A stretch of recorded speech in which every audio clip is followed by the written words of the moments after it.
A while back, end of 2025, I was putting together a preview video for 2026, and looking at the release slate, I pulled up the Wikipedia page for Ridley Scott's upcoming post-apocalyptic movie, The Dog Stars, and I looked at the cast list, and by the way, this is not an animated movie, this is live action, and it had Jacob Elordi listed as a Dalmatian, Josh Brolin as a thoroughbred horse, and Margaret Qualley as a Saluki.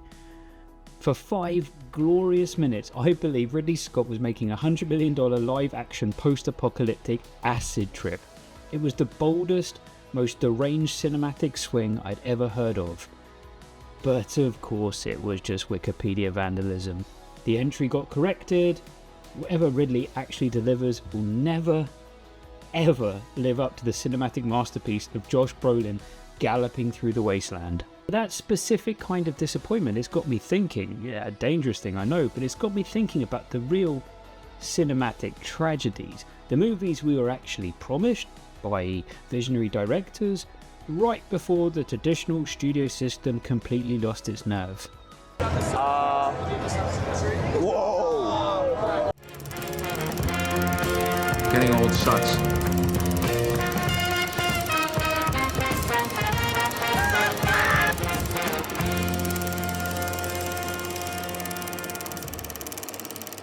Somewhere in the late 2000s, the legacy studios stopped betting on directors and started betting on focus groups. Sam Raimi was going to make Spider-Man 4, John Malkovich was locked in as the Vulture, Anne Hathaway was Felicia Hardy, Bruce Campbell as Mysterio. Groovy. We're on the verge of a masterpiece from a guy who practically invented the modern superhero genre. But Sony got spooked by the critical reception to Spider-Man 3. Which is a fair point, but it was a mess that they caused by forcing Venom into the movie. So instead of letting Raimi finish his story, they panicked, pulled the plug and rebooted the whole thing into the Andrew Garfield 2, that then got rebooted into the Tom Holland, and then they brought them together and they pointed, and yeah. You also have Hellboy 3.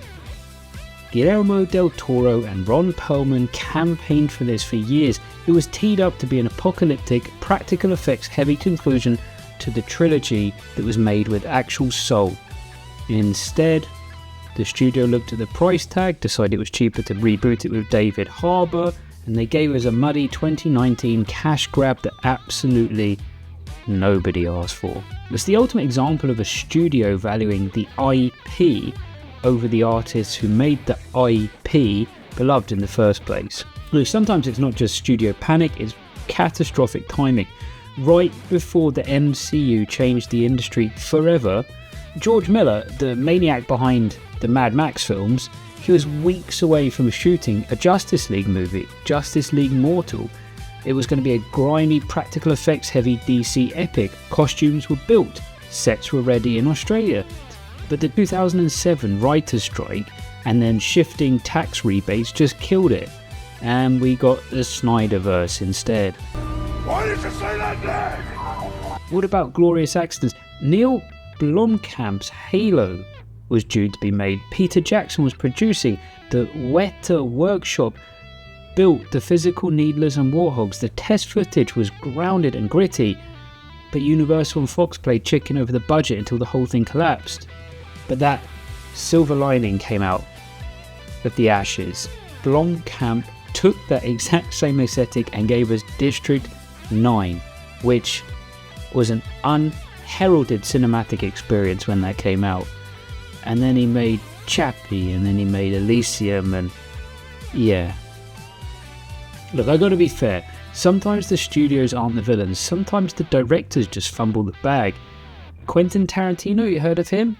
He was talking up the Vega brothers for years. A prequel following Mr. Blonde from Reservoir Dogs and Vincent Vega from Pulp Fiction. They were going to be running clubs in Amsterdam. Spoke about this for so long it became a running joke, but the award for sheer audacity, that goes to Quentin Tarantino's pal Robert Rodriguez for Machete Kills in Space. The man put a literal trailer for it at the end of Machete Kills. He promised us Lady Gaga, Justin Bieber, and Leo DiCaprio as the man in the silver mask, and and then he just went home. He never made it. But look, let's get back to the studios.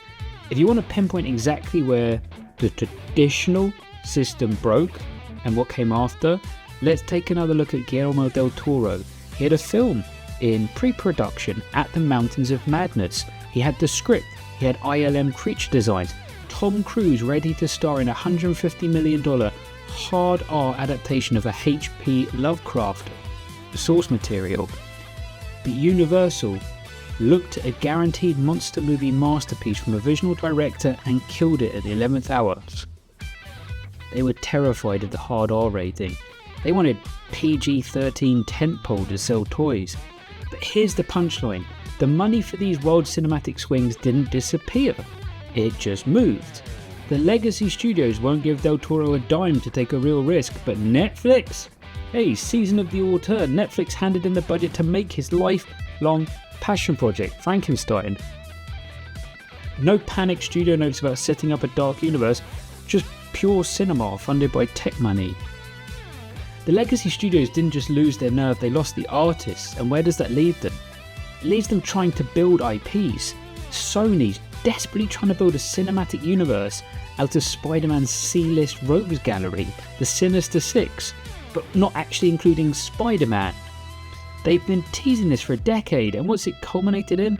There was a post-credits sequence for that Jared Leto discharge Morbius, where Michael Keaton magically transports into an empty field, walks up to Jared Leto. It's not world building, it's a threat, it's the hollowest, most cynical promise ever put to film, delivered by a studio system that is creatively bankrupt and completely out of ideas.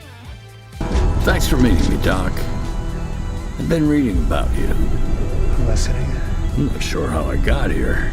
Has to do with Spider-Man, I think. I'm still figuring this place out, but I think a bunch of guys like us should team up. Could do some good. Intriguing. It's ironic. Hollywood is built on the phrase, coming soon. But as we've just spoken about, this usually just means we'll see if the focus groups like it. Would you like to know more? Movies, popcorn.